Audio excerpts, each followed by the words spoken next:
Hello and welcome to Digital Photography's I3 lecture series. We are thrilled to have Terry Boddie as tonight's guest speaker. Terry is originally from the island of Nevis.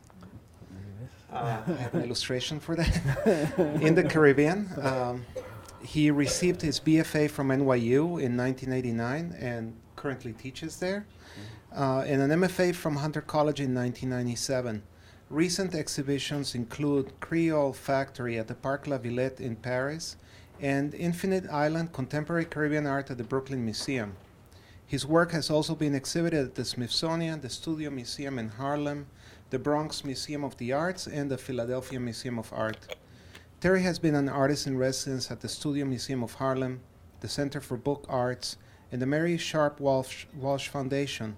He has received fellowships from the Center for Photography at Woodstock, the New York Foundation for the Arts, and the New Jersey State Council on the Arts. He also plays an important leadership role in an arts community, serving on the Artist Advisory Committee for the New York Foundation for the Arts and the Artist Advisory Board of NFOCO, an organization we are very good friends with here at SBA. So please help me welcome Terry to our lecture series.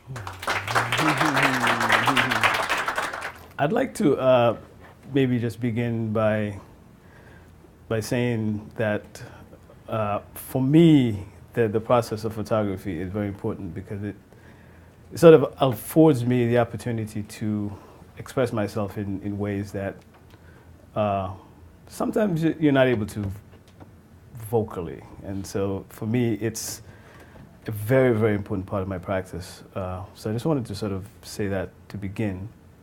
I'll talk some more about that particular aspect of my work. But I want to begin by showing you, I guess, these images that you've just been looking at for a while. This is the island of Nevis. All right, so Nevis is this island that's a volcanic rock, if you will, in the middle of the Caribbean Sea, about 36 square miles, population about maybe 9,000. So this is where everything began, in a sense, for me, both my creative process and obviously my journey out into the world. So I left the island of Nevis when I was about 15, and so I had some very strong formative foundations and beginnings there that really helped to shape who I became, both as an individual and as an artist later on. Excuse me. And so the reason why I show this image is to sort of set the stage for some of the things that you will see later on. So I came to New York as a teenager, essentially, having left behind this palette that you see on the screen, blue, green, brown, and sort of got transported to New York City, completely different geographical and visual landscape. I started high school in the Bronx. I was almost at the point where I finished high school in the Caribbean. There's a difference in educational systems. But when I came to New York, I went straight to high school, and it was in high school that I started to become exposed to photography. And the type of photography that I was exposed to was traditional black and white photography. And just as importantly, I was exposed to graphic design. So I was sort of beginning those two sort of twin path, if you will, of how to organize an image, how to organize a rectangular space. And very quickly, I fell in love with photography. I think for me, because of its capacity to describe and essentially describe space, objects, people with light and how it impacts them, for me, it was really, really incredible. I started photography, as I said, in high school, but then went to NYU to begin my academic journey, majored at Tisch in photography, and had the opportunity to study with some individuals who really sort of grounded me in this formalist tradition of how to make an image that both speaks to you as a object, but also an image that has sort of historical weight, sometimes even conceptual weight. But for me, it really was about individuals, how those individuals occupy space, how light forms space in individuals when they sort of interact. And so my beginnings was black and white photography. I would take my camera with me. I was your typical walking man with a camera around the city, around the Bronx, Queens. I would randomly just jump on the train and just take a journey and get off and make images. So the images you see were from the very beginning, from maybe the late 1980s to about maybe the mid-1990s. And at this point, I was essentially still exploring the city, exploring my own relationship to the city. One of the difficulties for anyone who sort of moved from one place to the next is trying to find yourself in this new space that you now occupy. And I had the same challenges.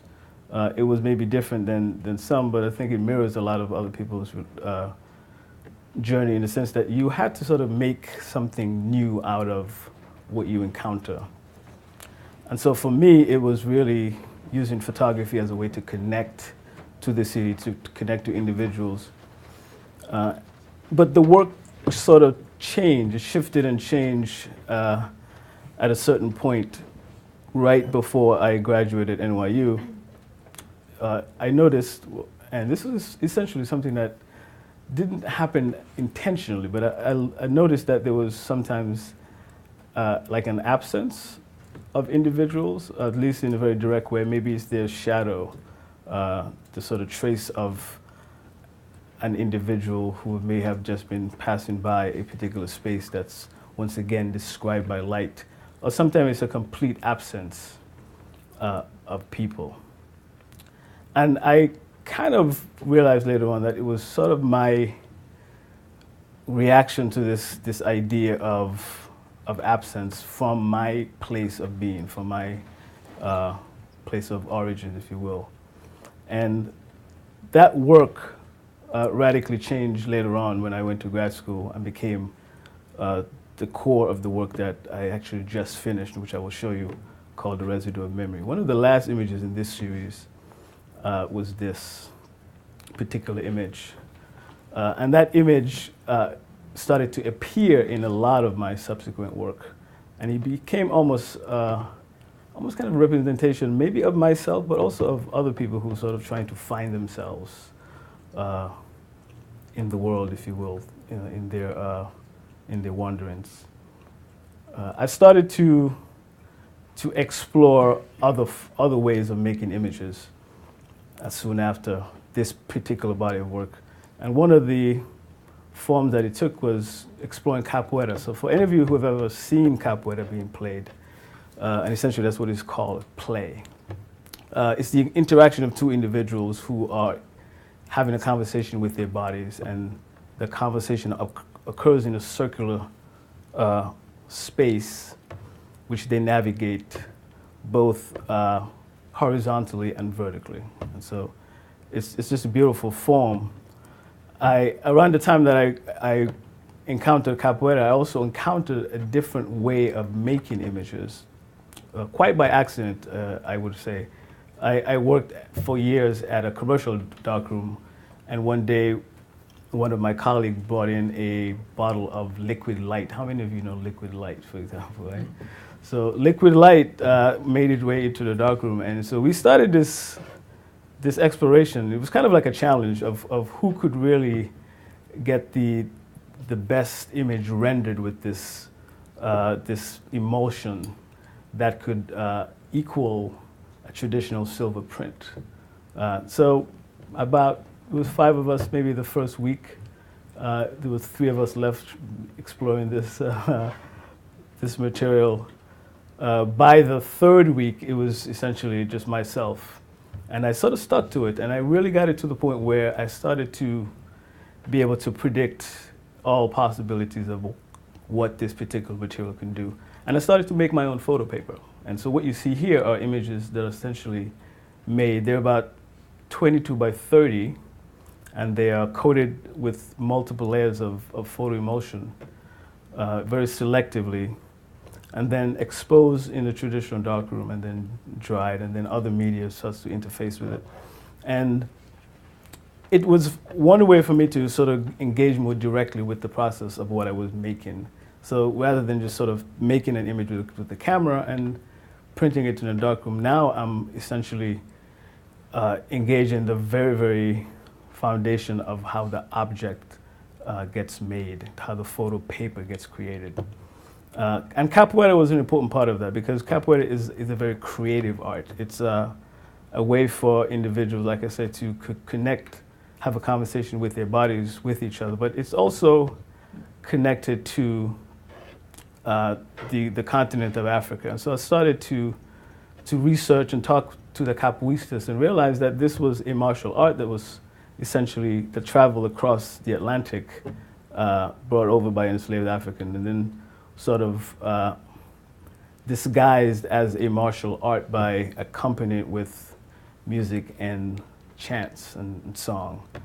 And for me, that was interesting, the way this camouflage worked. And I started to integrate the image of capoeira with these forms that are themselves retentions of African spiritual systems that were then themselves disguised into religious forms, religious practice, like Santeria, Candomblé, these different sort of practices that Africans would basically create or sustain to sustain themselves. And so the capoeira image became a conversation of their own with these symbols. And for me, it was a way of doing something that went beyond just the image.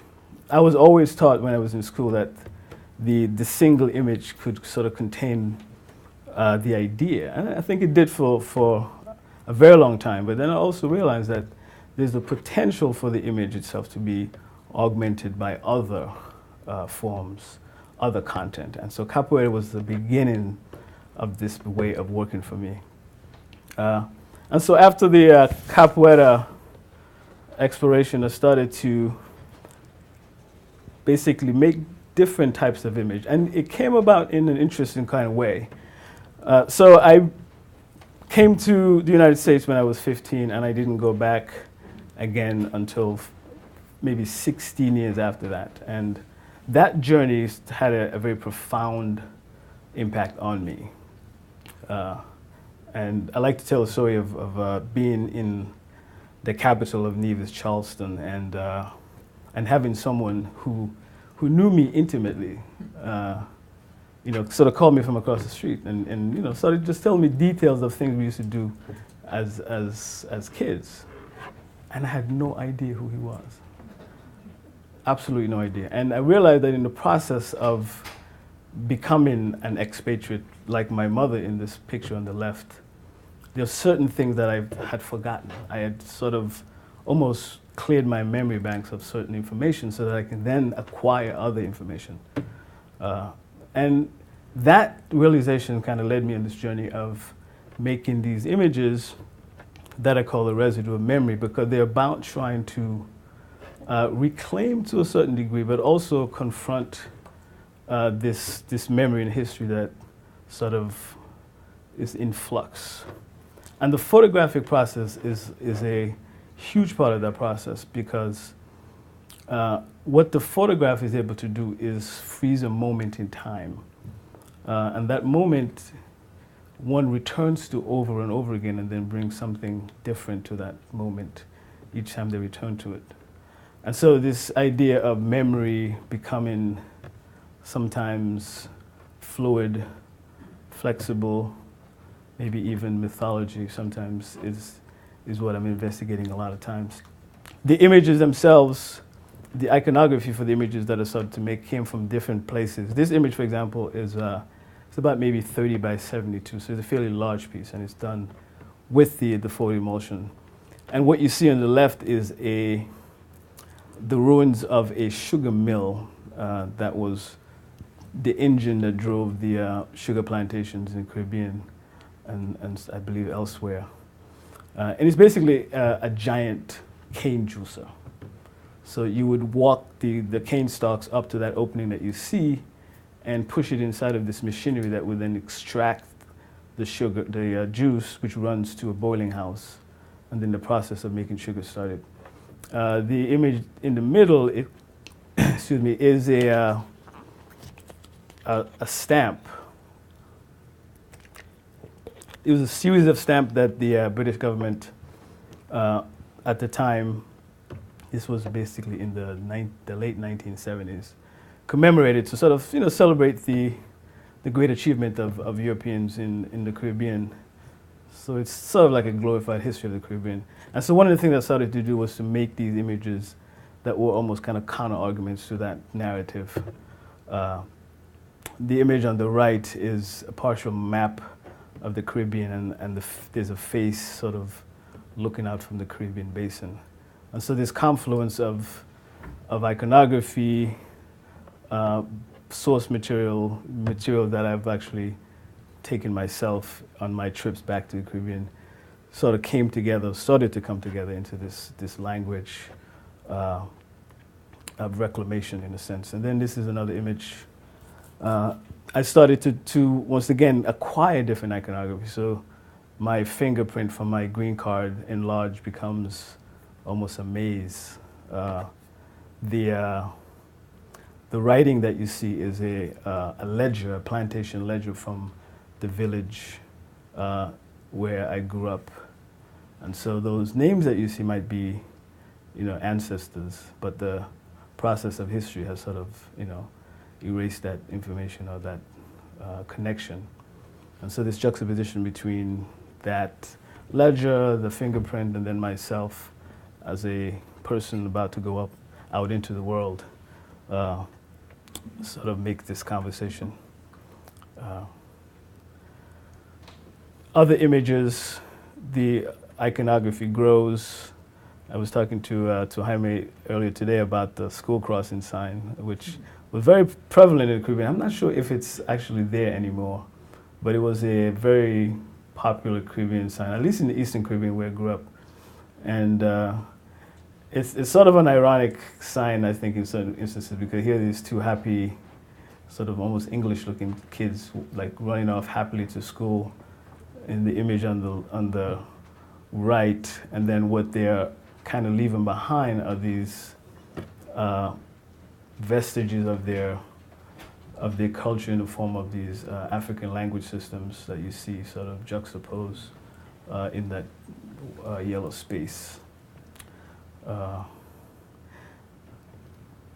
And the iconography, once again, just becomes something that stretches.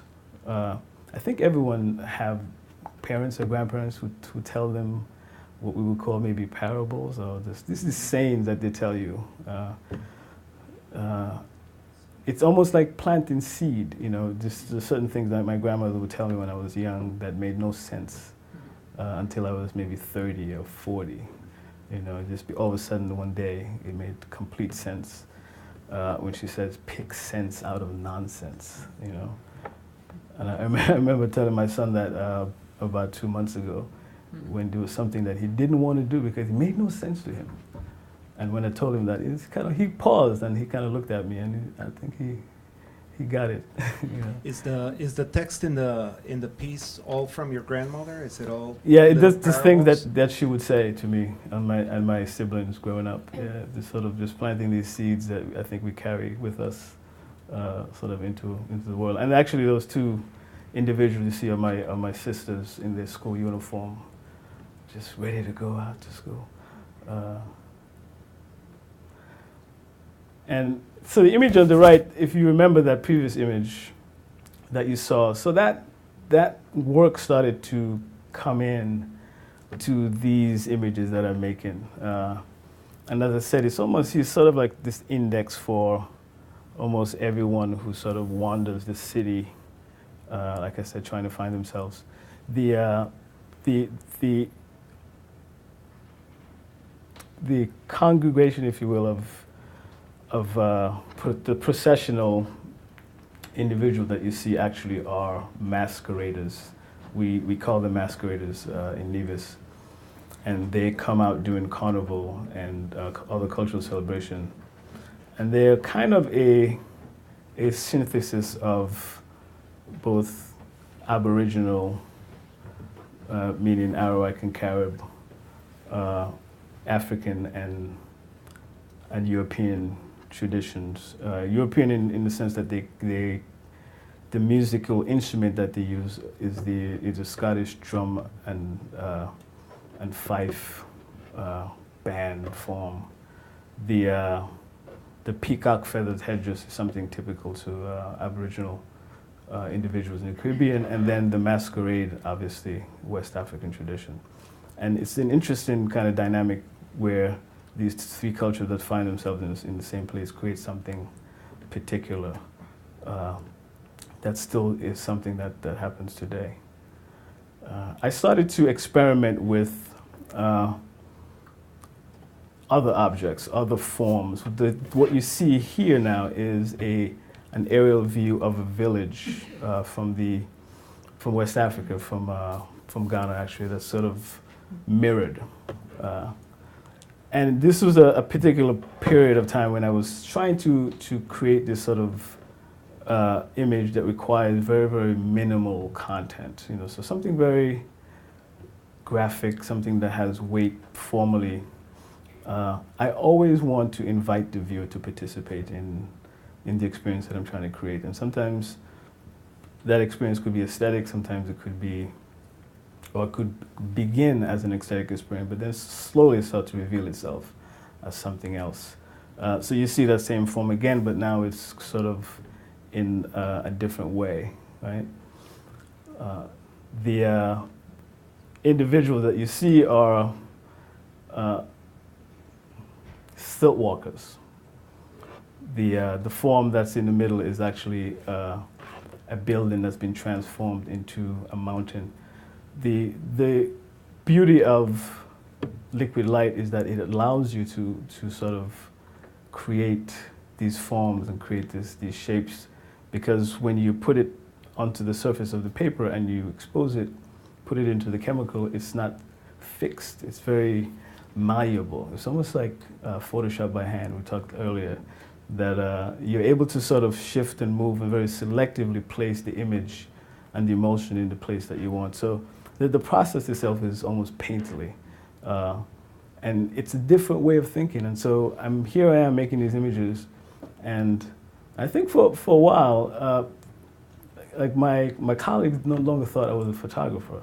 I was sort of like, doing something else, which was fine because I think at this moment I needed to do something different. And here's another permutation of that form, if you will. And soon after this series began, I discovered cyanotype.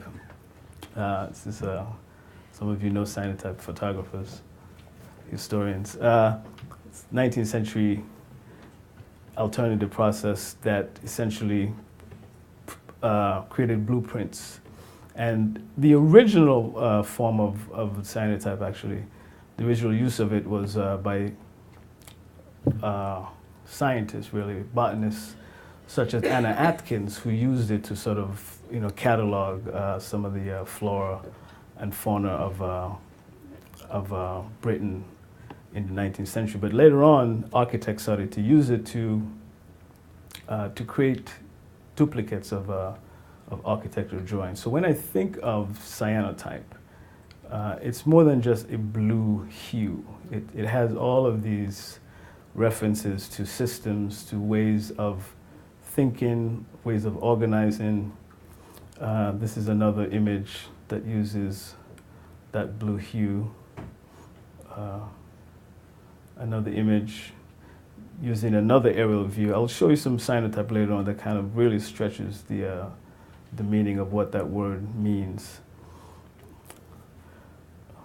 And then another image of this individual sort of wandering the space. around this time, I started to use images of the sonogram.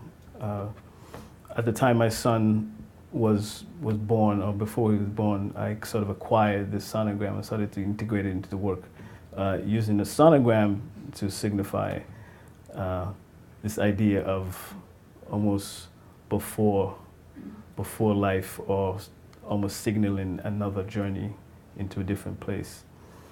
It was interesting because I know I was on the right path with this series of work, because when my son was born, when he was about 3, he told me that he was not from here, that he was from like up there.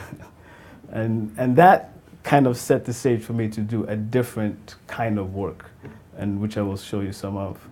The image on the left is a combination of cyanotype and gum bichromate. So I'm continually experimenting and just stretching the limitations of both these images that I'm making, but also the ideas. So the image that you see on the left is actually just that form, and is a galaxy in that negative space that you see. And then a different version of the masqueraders again. And I'm showing you these images because I want to kind of set the stage for some of these current projects that I'm now working on, because my work itself have this trajectory from just doing traditional black and white, making my way through this process where I started to combine these recognizable objects with something that sometimes you're not quite aware of. This image on the left is actually the liquid emulsion on an actual leaf that's then sort of built up in this body with charcoal. So I'm continually experimenting with different processes. The image on the right is an homage to Romeo Baden, one of the people who I greatly admire, sort of like an homage to his image Conjure Woman, just using this particular image of a Caribbean woman as a sort of like a mirror of his Conjure Woman, who is this southern roots woman. The sonogram again, the fingerprint that you saw earlier now becomes a sail. This allusion to both birth, pre-birth, after birth, maybe.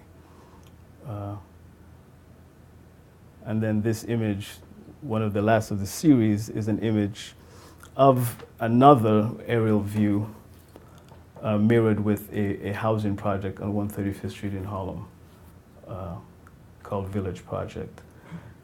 So this work actually set up the stage for another series of images that I made. And this was the first image of that series, Blueprint. So I started to actually use Blueprint in at least the cyanotype process in a very, very particular way. So I just didn't want to use it as this very attractive blue, wonderful indigo, or shades of indigo color, but I wanted to sort of make it purposeful. So as I said, it was used to make architectural blueprints. So this particular piece refers to that very deliberate process of making ships to take people across the Atlantic, but also the process of creating housing at a certain point in American history to house the descendants of those same people who now are coming from the South to occupy the northern cities. And so they were sort of conveniently shuttled into these structures.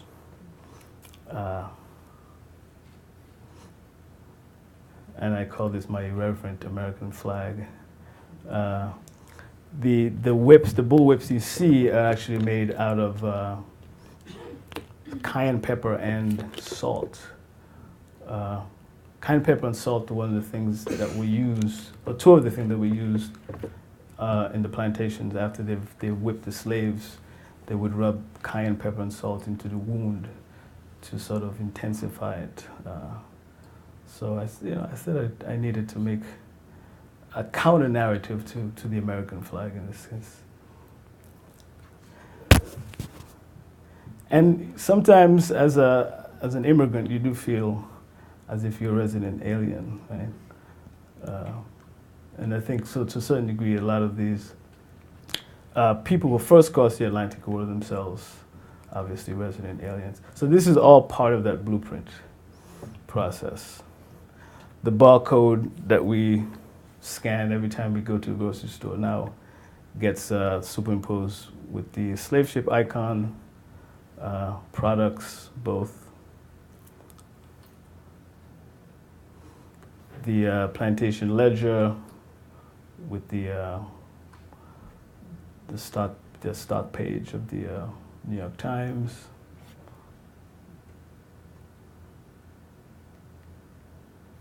And then I started to do installations.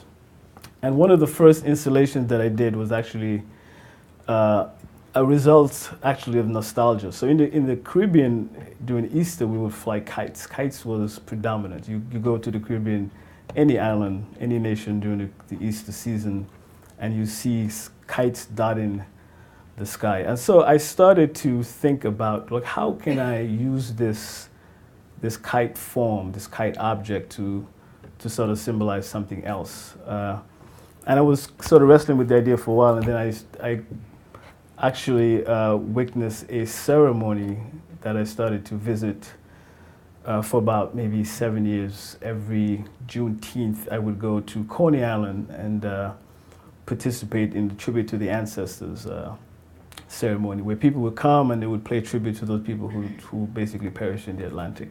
And I wanted to do a piece that sort of would touch people, because that ceremony itself touched me. And so I started to experiment with the kite form as a symbol of transcendence, a symbol of almost going from one place to the next. So this was actually installed in an old spice factory in Brooklyn. And it was two components. It was a floor drawing that was connected to essentially a piece that was suspended in the air. And so you would sort of stand underneath these kites, about 5 of them, and sort of, witness this sort of trajectory, if you will, from ground to sky.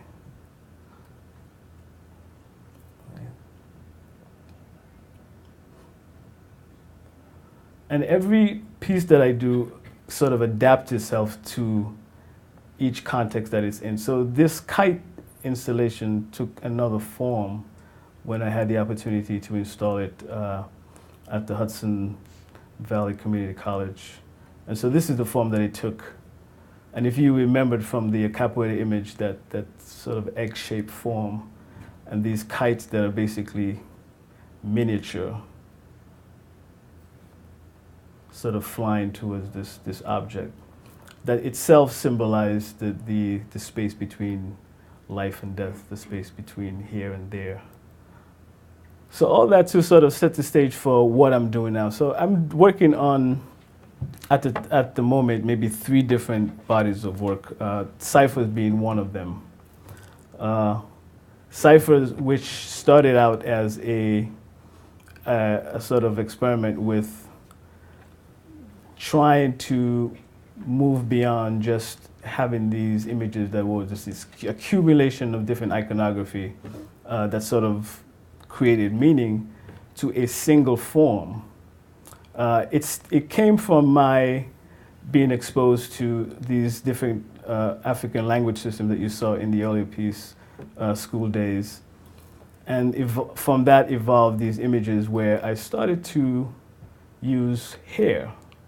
And these were basically my kids' hair. So at a certain point in their lives, my kids had locks like I do, and decided that they no longer wanted to have locks. So, of course, like any artist, I kept them. And I'm using them now to make work. So they started out being these very abstract, almost kind of Franz Klein references, but then evolved into a different type of images. So I started to almost, besides myself wanting to, started this juxtaposition again. So how do you create this image of the hair that in a sense, is very, very simple. But then as you add other iconography to it, it becomes a bit more complicated. So here, if you think about it in a very practical way, it takes a certain time to grow. And so it's almost a representation of time because my hair, for example, have been growing for over 25 years. So there's 25 years of time attached to my head. Language is something that evolves over time and changes as it sort of impacts individuals, impact different cultural groups. And so I wanted to investigate how that happens and how I can create an image of my own, and almost a language of my own, using hair as this sort of foundational object or reference. And it took different forms. Here, again, you see the cyanotype process, almost creating this sort of watery kind of field. And then you have this sort of very direct image. And these are sort of works in progress, by the way. They're not finished yet. And then you have an image such as this, where I started again to sort of bring the portraiture back in, but using the hair in a very specific way. The image on the left, inside of that sort of circular form, is an image of the galaxy, which you can't really see that clearly. Around the time I was doing this image, I had the wonderful opportunity to do a residency at the Center for Book Arts, and I see there are two Center for Book Arts residents in the house, as we speak. And this form that you see, these two forms actually grew out of that kite form. So if you imagine that central form in the middle with string and a tail attached to it, that's your typical Caribbean kite. And by extending each side out, I just created a six-pointed star with the hair forms that you see at the edges of it. And this is the installation at the Center for Book Arts. Another book in progress. So this is something that I haven't finished yet, but I'm actually in the process of making an accordion book, a large-scale accordion book, using the hair form as well. And then the work started getting very minimal. Like I started to reduce it to like just essential. Like I wanted to see how these images would look when they're nothing but hair on a white space and maybe 40 by 60 inches large, and sometimes even larger. And so they're very sort of deliberate, sort of structured forms. They're not sort of randomly placed like the first two that you saw. And here they are installed last year rather, at an exhibition in Newark at a place called Aljara. And so cipher, I don't know where cipher will develop into. I don't know what it will become. I have some ideas, but at the moment I'm sort of just enjoying the fact that there are these sort of large-scale, minimal images, minimal form that sort of occupy this white space. And when lit a certain way, almost seem to glow. There's another series of work that I'm working on currently, which happens to be probably one of the most difficult things that I've done, because once again, I'm returning to this descriptive process. All digital, all color, documenting the island of Nevis, this rock as I described, and trying to, in a way, create this kind of same layer of meaning that I've done in my previous work, but sort of allowing the viewer themselves to sort of decipher it. So Nevis is this amazingly beautiful place. I mean, if you go, you can notice only the beauty. Many people have gone just to get married. They go, you get married, and you leave. But amidst this beauty is this very, very brutal legacy called slavery and colonialism that are still present, that are still sort of under the surface. People are friendly. I mean, it's everything that Caribbean nations tend to be. And so what I'm trying to do is sort of make these images that occupy the space between beauty and tragedy. But how do you let both of those things sort of coexist, maybe in an image, but also within the series itself? So the image on the left, basically, it's a monument that tells the story of the Nevisians who went to fight for Britain in World War II, for example, right? The image on the right is a main street that serves sometimes as a walk. This was a slave walk where you walk the slaves to market along this main road. And so these are things that are part of the history of this place, but are not very apparent. Someone wants to assassinate this guy, obviously. If you could see what it says on the left image. And then this is an image on the left, that same sugar mill photographed from inside. A very, very, you can't tell, but an absolutely, you can, if you're inside of the space, you can feel, you know, like the energy of what have gone on in that space. This image on the right is actually an old Sephardic Jewish cemetery, actually, that is actually well cared for, because the descendants of those individuals come back and actually take care of the graves. And on the left, individuals who would come and bring their license plates from wherever they are in the United States and sort of leave it at this bar. Fishermen pier, the traps that they take when they go out into the ocean, sometimes at 3 in the morning, and then come back, or at least sometimes at midnight and come back at 3 in the morning rather. And it's an unfinished and continuing series of work.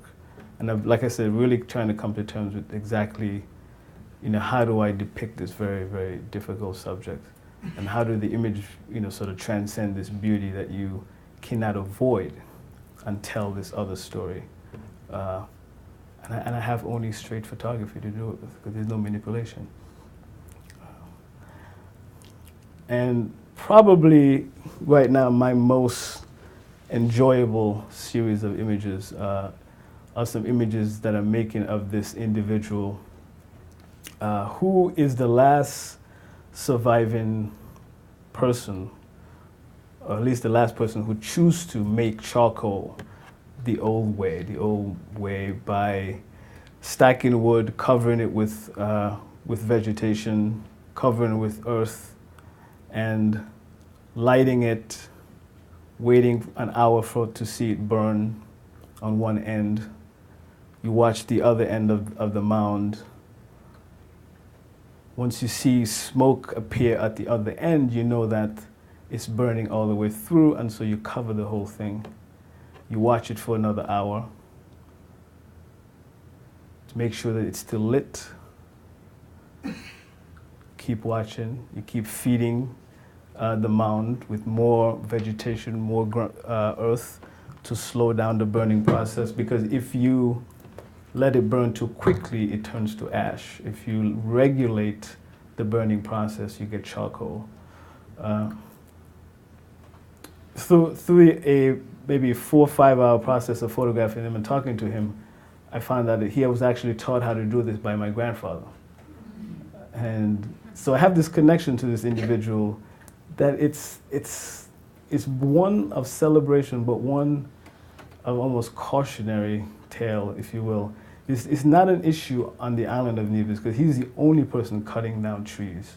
But it's a devastating problem in certain parts of the world, where deforestation happens when you cut down trees and do not plant.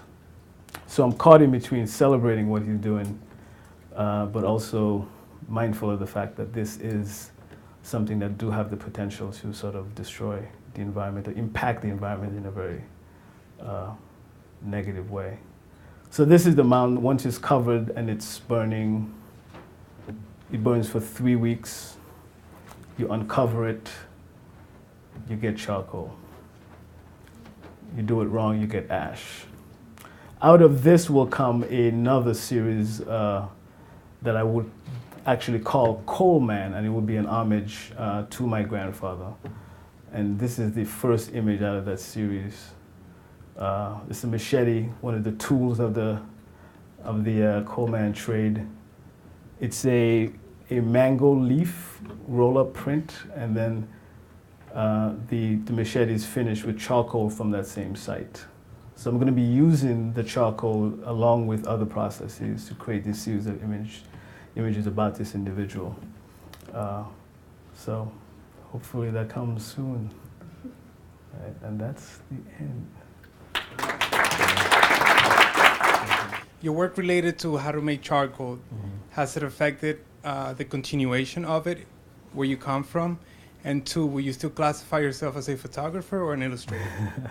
Actually, two good questions. So first, actually, I haven't shown the work in NEWb yet. I wish to. Actually, I've given him photographs. I've mailed him some photographs, and I plan to go back actually and document him again. But I'm not sure what kind of impact that the work has made, because I'm not sure whether he's shown those images to anyone. But I do intend to actually show that work in the Caribbean. That work itself actually was shown some of it was shown in Toronto, but it hasn't been to the Caribbean yet. I'm still a photographer. I think I will always be a photographer. I mean, I use the photographic process, but I also augment it with other media. But I still make images. I still make black and white images, and make color images. So one of the things that happens actually as a exhibiting artist is people sort of want certain works of yours, and so people have tended to want the mixed media more than the straight photographic work, and I'm hoping that changes in the next few years, because I miss showing my photograph. I actually showed the Coleman images in Newark, and they were very well received, and I was very encouraged to sort of keep making them and keep showing photographs, because it's part of who I am. I mean, I see photographically. That's part of how my creative process organizes itself. It's always through the camera.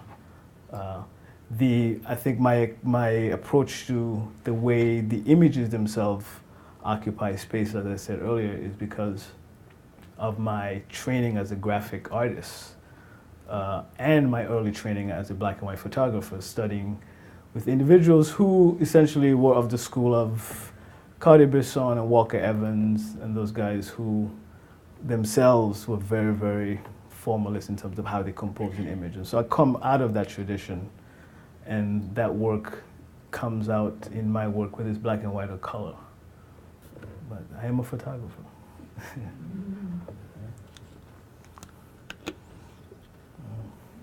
I'm curious about the idea of the blueprint, and I was wondering if you could speak a little bit more to that, particularly the significance of the high angle of view looking down.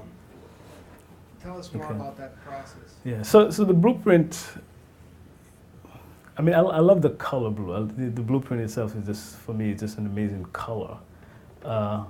And that series of work is actually my most literal. I mean, when you see it, I think most people get it. I mean, I think the other works is much more elusive. And I deliberately wanted to make a body of work that essentially spoke about those issues. And I thought the blueprint was a way of doing it, because, as I said, it comes from that tradition. That's first that scientific tradition in which it was used. Science is something to sort of examine things. The blueprint process, when it was used to render architectural drawing, it was about sort of creating structures in a very systematic way. And I wanted to make that connection, the conceptual connection between the blueprint, how it was used historically, and then now how these systems themselves perpetuate in a contemporary way. And the blueprint for me just kind of became a way to do that. In terms of the structures, now you're talking about the blueprint structures themselves, those other structures that are architectural, because I use some architectural structures outside of the blueprint process. But when I use them, it's almost to kind of create a different way of looking. So when you're used to looking down at a architectural structure. At least when you see an aerial drawing, you think of it as this way, but now I'm looking at it this way.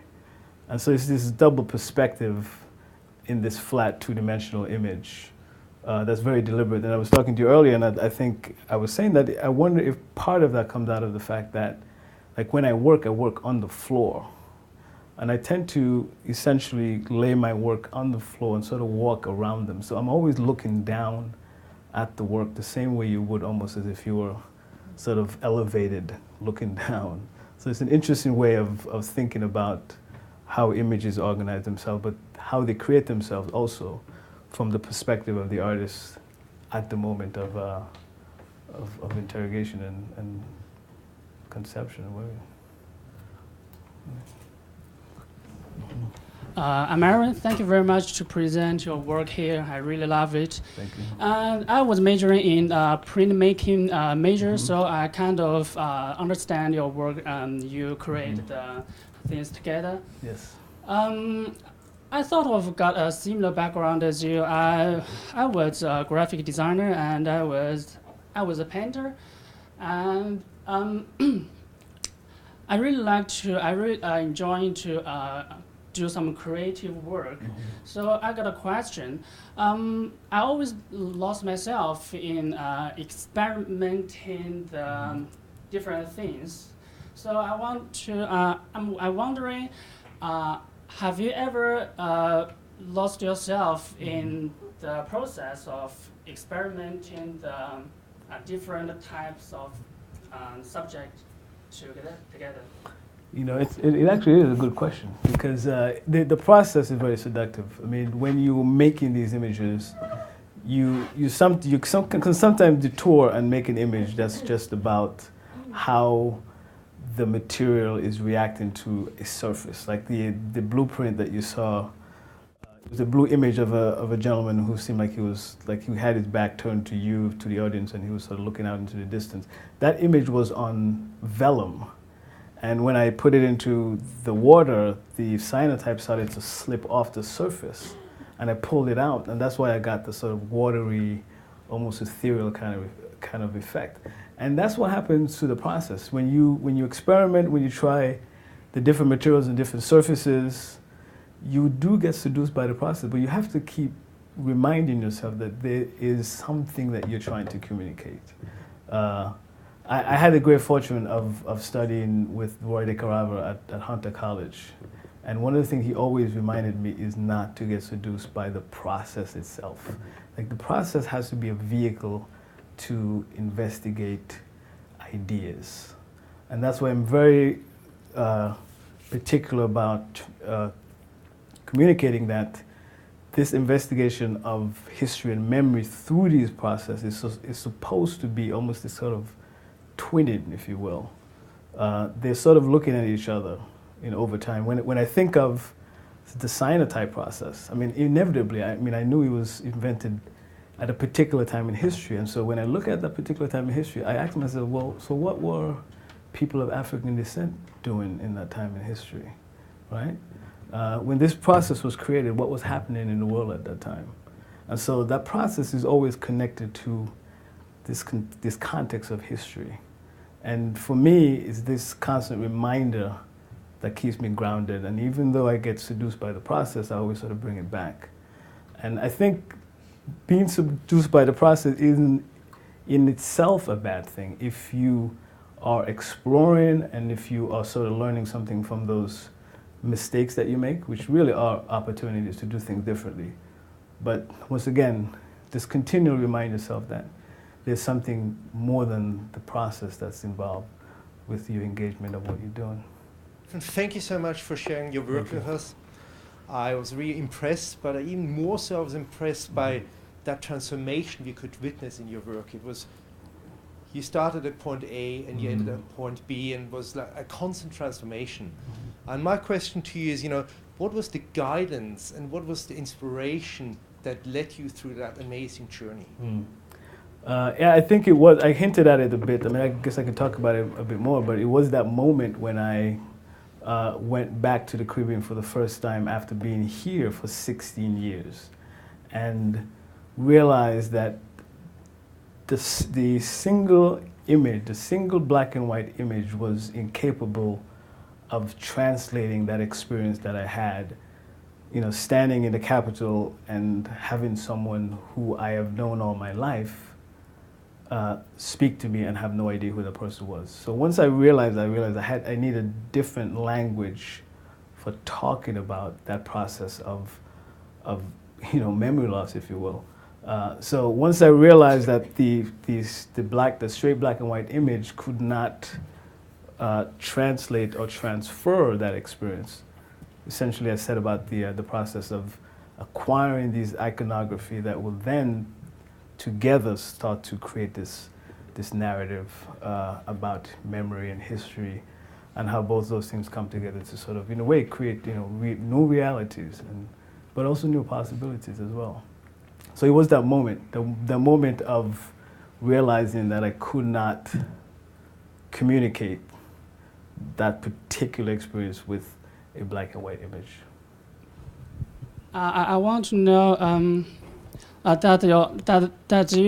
did you follow your initial idea, or did your initial idea keep changing with the process?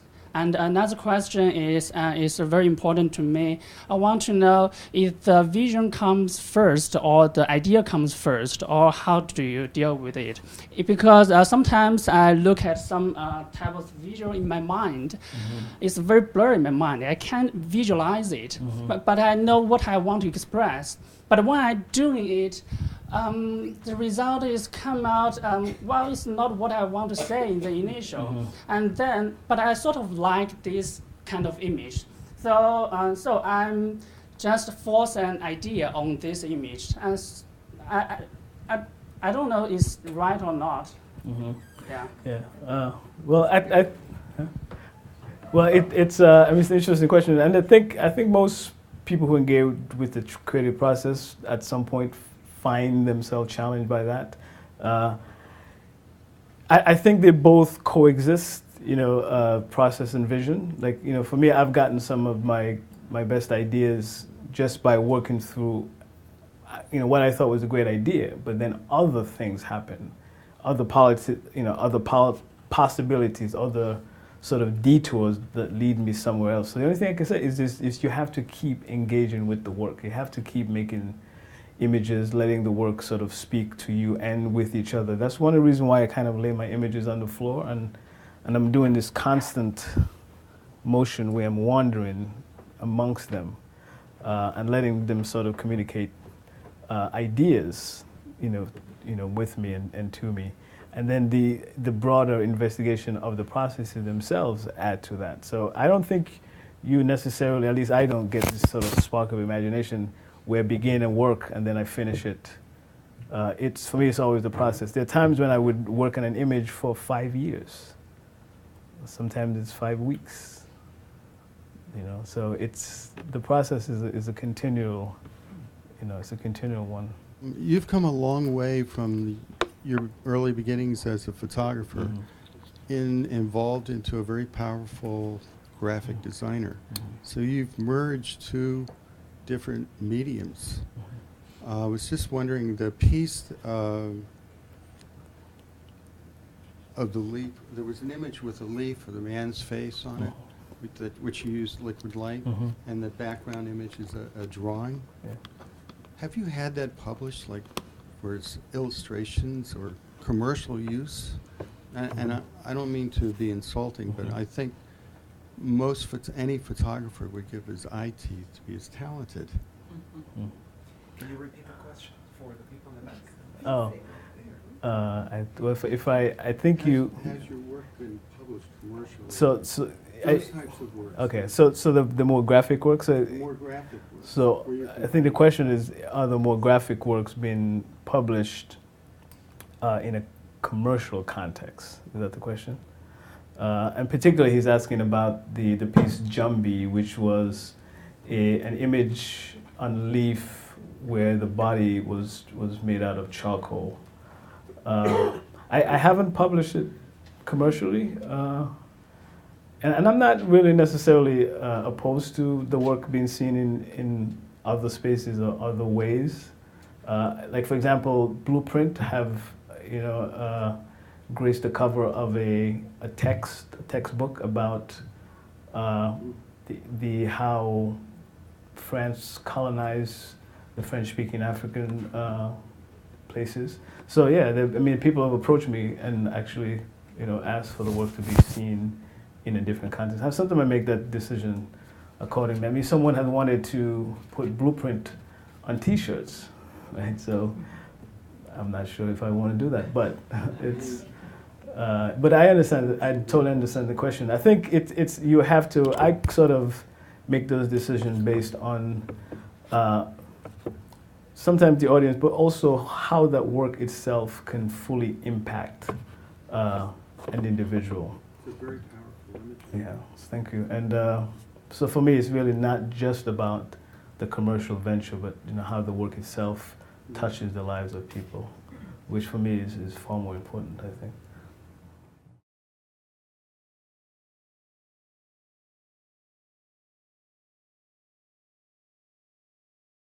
Hello and welcome to Digital Photography's I3 lecture series. We are thrilled to have Terry Boddie as tonight's guest speaker. Terry is originally from the island of Nevis.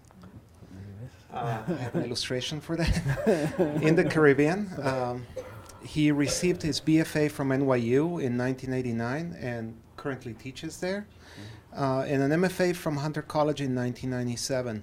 Recent exhibitions include Creole Factory at the Parc La Villette in Paris and Infinite Island Contemporary Caribbean Art at the Brooklyn Museum. His work has also been exhibited at the Smithsonian, the Studio Museum in Harlem, the Bronx Museum of the Arts, and the Philadelphia Museum of Art. Terry has been an artist in residence at the Studio Museum of Harlem, the Center for Book Arts, and the Mary Sharp Walsh Foundation. He has received fellowships from the Center for Photography at Woodstock, the New York Foundation for the Arts, and the New Jersey State Council on the Arts. He also plays an important leadership role in an arts community, serving on the Artist Advisory Committee for the New York Foundation. School in the Caribbean, there's a difference in educational systems. But when I came to New York, I went straight to high school, and it was in high school that I started to become exposed to photography. And the type of photography that I was exposed to was traditional black and white photography. And just as importantly, I was exposed to graphic design. So I was sort of beginning those two sort of twin path, if you will, of how to organize an image, how to organize a rectangular space. And very quickly, I fell in love with photography. I think for me, because of its capacity to describe and essentially describe space, objects, people with light and how it impacts them, for me, it was really, really incredible. I started photography, as I said, in high school, but then went to NYU to begin my academic journey, majored at Tisch in photography, and had the opportunity to study with some individuals who really sort of grounded me in this formalist tradition of how to make an image that both speaks to you as an object, but also an image that has sort of historical weight, sometimes even conceptual weight. But for me, it really was about individuals, how those individuals occupy space, how light forms space in individuals when they sort of interact. And so my beginnings was black and white photography. I would take my camera with me. I was your typical walking man with a camera around the city, around the Bronx, Queens. I would randomly just jump on the train and just take a journey and get off and make images. So the images you see were from the very beginning, from maybe the late 1980s to about maybe the mid-1990s. For the arts, and the Artist Advisory Board of Enfoco, an organization we are very good friends with here at SBA. So please help me welcome Terry to our lecture series. I'd like to maybe just begin by saying that for me, the process of photography is very important because it sort of affords me the opportunity to express myself in ways that sometimes you're not able to vocally. And so for me, it's a very, very important part of my practice. So I just wanted to sort of say that to begin. I'll talk some more about that particular aspect of my work. But I want to begin by showing you, I guess, these images that you've just been looking at for a while. This is the island of Nevis. All right, so Nevis is this island that's a volcanic rock, if you will, in the middle of the Caribbean Sea, about 36 square miles, population about maybe 9,000. So this is where everything began, in a sense, for me, both my creative process and obviously my journey out into the world. So I left the island of Nevis when I was about 15, and so I had some very strong formative foundations and beginnings there that really helped to shape who I became, both as an individual and as an artist later on. Excuse me. And so the reason why I show this image is to sort of set the stage for some of the things that you will see later on. So I came to New York as a teenager, essentially, having left behind this palette that you see on the screen, blue, green, brown, and sort of got transported to New York City, completely different geographical and visual landscape.